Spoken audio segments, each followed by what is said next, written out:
안녕하세요. 남편과 작년에 헤어진 30대 여성입니다. 결국 팔은 안으로 굽는다더니 언제까지 제 편일 줄만 알았던 남편이었는데 역시나 별 수 없대요. 남편과 저는 지인의 소개로 만났습니다. 당시 남편은 저와 마찬가지로 중소기업에 다니던 평범한 회사원이었어요. 첫 만남부터 대화가 잘 통했던 저희는 금세 연인 사이로 발전했고 1년 반이란 시간 동안 어느 다른 연인들처럼 울고 웃으며 연애를 했네요. 그러다 제 나이 31에 남편에게 프로포즈를 받았습니다. 하지만 프로포즈를 받고 저는 기뻐할 수만은 없었어요. 그건 바로 제가 처한 가정환경 때문이었지요. 저는 편모가정에서 자랐는데 얼마나 많은 사람들이 편모가정에 대해 선입견을 가지고 있는지 잘 알고 있었거든요. 그래서 연애하는 내내 남편에게도 차마 털어놓지 못하고 있었고요. 하지만 프로포즈를 받은 이상 계속 숨길 수만은 없겠더군요. 결국 하루고 이틀이고 프로포즈에 대한 대답을 미루다 결국 술의 힘을 빌려 남편에게 제가 편모가정에서 자랐다는 사실을 털어놓았습니다. 하지만 남편의 반응은 의외였어요. 편모가정이건 편부가정이건 그게 결혼하고 무슨 상관이냐는 식이더라고요. 그게 제가 원해서 된 것도 아니고 제 잘못도 아닌데 왜 그런 걸 걱정하느냐면서요.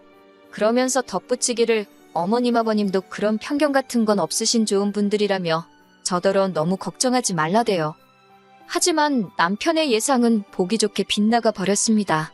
역시나 아니나 다를까 저는 어머님의 거센 반대에 부딪히고 말았지요. 어머님께서는 여자 혼자서 애를 키웠다는 사실이 다른 사람들은 어떻게 생각할지 몰라도 당신 눈에는 그다지 좋게만 보이지는 않는다며 찝찝해서 싫다는 표현을 쓰시대요.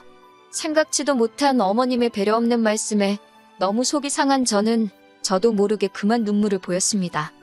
그러자 오히려 남편이 먼저 나서서 어머님더러 그게 무슨 말씀이시냐며 자기야말로 어머니가 이렇게 편협하신 분인 줄 몰랐다고 실망이라고 한마디 하더라고요. 그러자 이번엔 아버님께서도 길거리에 멀쩡한 여자애들이 널렸는데 어디서 데려와도 하자 있는 애를 골라왔냐고 그제서야 순간 망치로 뒤통수를 한 대 맞은 듯 왜 이렇게까지 제가 인격적으로 모욕을 당해야 되나 싶더라고요. 그래서 제가 어머님 아버님더러 두 분 다 말씀이 너무 심하신 것 같다고 했습니다. 남편에게도 어머님 아버님이 좋은 분들이라고 해서 나름대로의 기대가 있었는데 몹시 실망스럽다고 차분한 목소리로 말했지요. 여기서 이렇게 욕먹고 있는 것 자체가 날 키워주신 어머니께 죄짓는 기분이라며 결혼 이야기는 없던 걸로 하자고요. 그리고는 사갔던 선물 그대로 다시 챙겨들고 뒤도 안 돌아보고 시댁에서 나왔습니다. 그러자 제 뒤통수에다 대고 두 분이서 인사도 안 사고 가는 싸가지 좀 보라며 저럴 줄 알았다고 한 소리 하시더라고요. 그마저 받아칠까도 생각했지만 이내 그럴 가치도 없다 싶어서 깡그리 무시해버렸어요. 택시를 잡기 위해 길에 서 있는데 어느샌가 따라 나온 남편이 저를 붙잡았습니다. 자기가 무조건 미안하다면서 자기도 자기 부모님이 그러실 줄은 꿈에도 상상하지 못했다나요? 그러면서 저더러 참으라고 안 하겠다.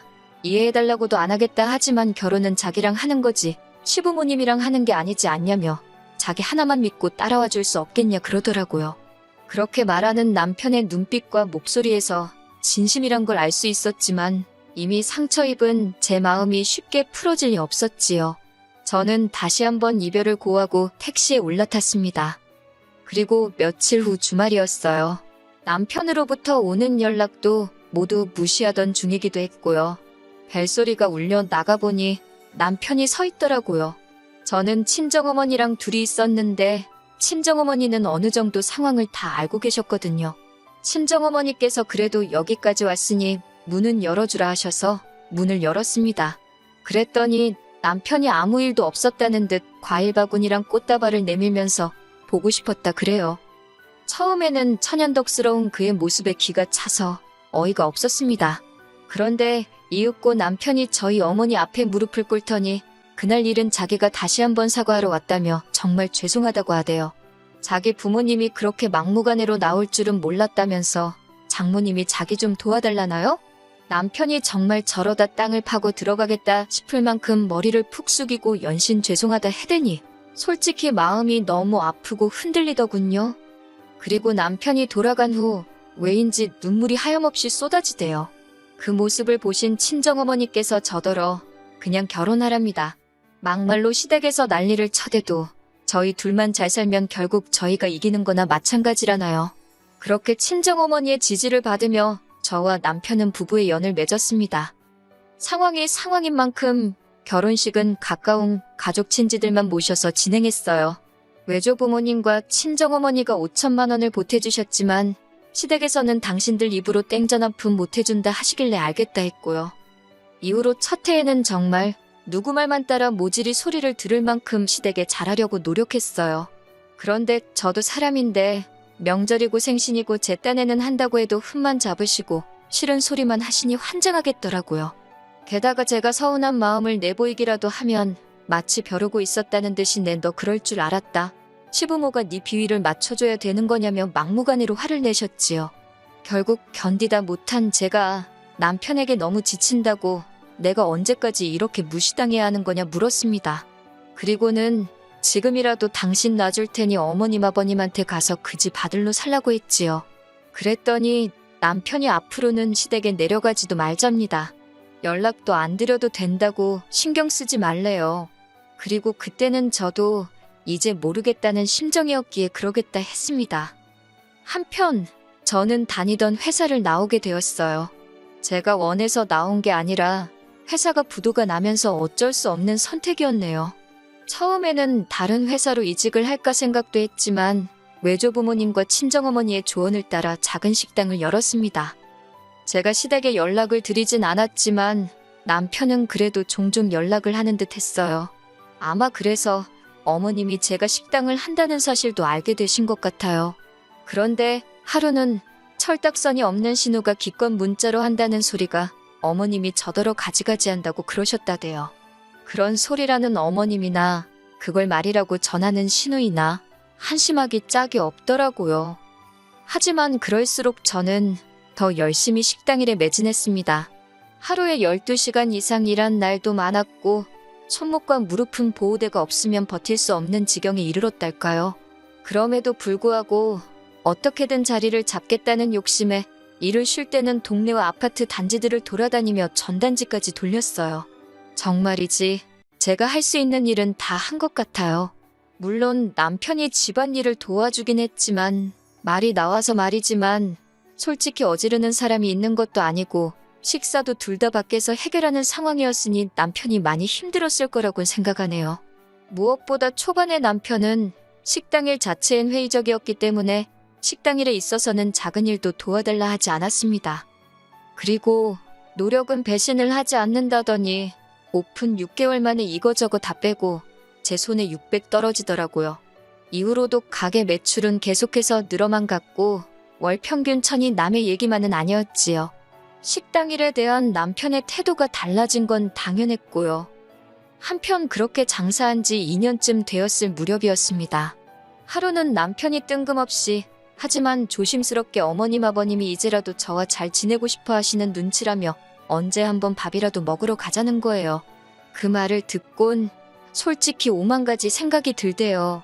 드디어 내가 돈도 잘 벌고 하니까 며느리로서 인정해 주시려는 건가 싶으면서 또 그리 생각하니 기분이 썩 좋지는 않았지요.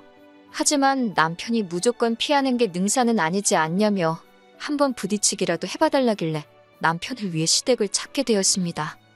하지만 차라리 가지 말 것을 그랬어요. 처음 시작은 나쁘지 않았습니다. 시댁에 도착한 제가 어색하게 자리를 잡고 앉아있으니 어머님께서 먼저 다가와 지난 날은 잊고 이제라도 잘 지내보자며 제 손을 잡아주셨거든요. 순간 감동받았다고 해야 하나 울컥하대요. 하지만 그것도 잠시 뒤이어 이어진 이야기를 듣고 2배로 실망하고 말았습니다. 어머님이 그건 그렇고 신우가 이번에 결혼을 하게 되었는데 집에 돈이 하나도 없다면서 혼수해주게 3천만 원만 달라셨거든요. 저는 허탈한 마음을 내보이며 그렇게는 못해준다 했습니다. 돈이 없다고 할 수도 있었겠지만 그냥 솔직하게 제가 신우 혼수를 해줘야 할 이유를 모르겠다고 했어요. 그랬더니 어머님이 가족끼리 어려울 때 돕고 사는 거 아니냐며 지금이 바로 그때랍니다. 그 말을 듣는데 정말 입안에서 쓴맛이 느껴진다는 게 이런 건가 싶더라고요. 제가 어머님더러 언제 저를 가족으로 대해주셨냐 물었습니다. 처음 인사드리러 온 날부터 바로 지금까지 어머님한테 제가 한 번이라도 가족인 적이 있었냐고요. 하지만 어머님께선 계속해서 억지를 쓰셨습니다. 저더러 결혼할 때도 아무것도 안 해오지 않았냐면서 이제라도 해준다 생각하면 아까울 것도 없겠다면서 이쯤 되니까 저도 할 말 다 해야겠다 싶어서 어머님은 뭐 하나 저 해주신 거 있냐고 따졌습니다. 어차피 시작부터 어머님 저 싫어하셨고 반대하셨고 아무것도 안 해주시지 않았냐고 그래놓고 제 돈 탐내시는 거 너무 염치 없고 뻔뻔하시다 했어요. 그러자 이번엔 신우가 나서서는 자기는 처음부터 저희 결혼에 반대하고 그런 거 없었으니까 그냥 자기 혼수 좀 해달라나요? 제가 신우한테 아가씨가 중간에서 쓸데없는 말 전달하고 그런 거 내가 모를 줄 아느냐고. 정말 어머님도 그렇고 아가씨도 그렇고 나보기 부끄럽지도 않냐고 쏘아붙였네요. 하지만 무엇보다도 제가 실망했던 건 예전과는 다른 남편의 태도였어요. 이번만큼은 남편이 어쩐 일로 제 편을 들어주지 않더라고요. 그렇다고 제가 있는 데서 어머님 편을 든 것도 아니지만 남편이 중립을 지키려 했다는 사실 자체가 솔직히 제 입장에선 탐탁지 않았고 실망스럽기도 했지요. 결국 시부모님과의 화해는 물 건너갔고 그렇게 집으로 올라오는 길이었습니다. 아까부터 아무 말도 없던 남편이 저더러 이 정도 했으면 된 거 아니냐고 그래요. 무슨 소리냐니까 어머님 아버님이 결혼할 때 반대해서 제 가슴에 한이 맺힌 건 알겠지만 이제 우리 먹고 살만해졌고 시간도 많이 흘렀는데 이참에 해달라는 그깟 3천만 원 해주고 서로 잘 지내면 안 되겠냐 그러더군요. 그동안 자기 중간에서 너무 힘들었다면서 자기를 봐서라도 이번만큼은 어머님 말씀대로 해달라나요? 그 소리를 듣는데 내가 그동안 살부대 끼고 살던 남자가 이 남자 맞나 싶더라고요. 제가 진심이냐 물으니까 자기가 그동안 처가에 잘하지 않았냐고. 그러니 이번만큼은 저도 한 번만 참아달라나 어쩐다나. 결국 이튿날 제가 남편더러 그냥 이혼하자 했습니다. 부부의 연을 맺은 지 3년 만에 제가 남편더러 집에서 나가달라 한 거예요. 언젠가 시부모님으로부터 진짜 며느리로 인정받으면 혼인신고를 하려고 했는데 그 순간만큼은 인정해주시지 않은 게 그게 그렇게 감사하대요. 그리고 지금은 남남이 된 지 어느덧 반년이 지났습니다. 아무래도 제가 장사를 하고 있기도 했고 남편도 어딘지 잘 알고 있으니 무턱대고 남편 연락을 피할 수만은 없어서 잘 어르고 달래서 어렵게 헤어졌어요. 솔직히 지금도 남편은 잘 지내냐 뭐하냐며 쓸데없는 이유로 연락을 해오곤 하는데 마음 같아선 무시해버리고 싶지만 혹시나 해코지를 하진 않을까 걱정도 되고 해서 조심스럽답니다. 솔직히 다시 누군가를 만나서 사랑할 수 있을 것 같지는 않아요. 그러고 싶지도 않고요. 그저 제가 이만큼 자리 잡고 살 수 있을 때까지 묵묵히 믿고 도와주신 어머니 그리고 외조부모님과 함께 오래오래 건강히 행복하게 살 수 있으면 좋겠다는 그 마음뿐입니다.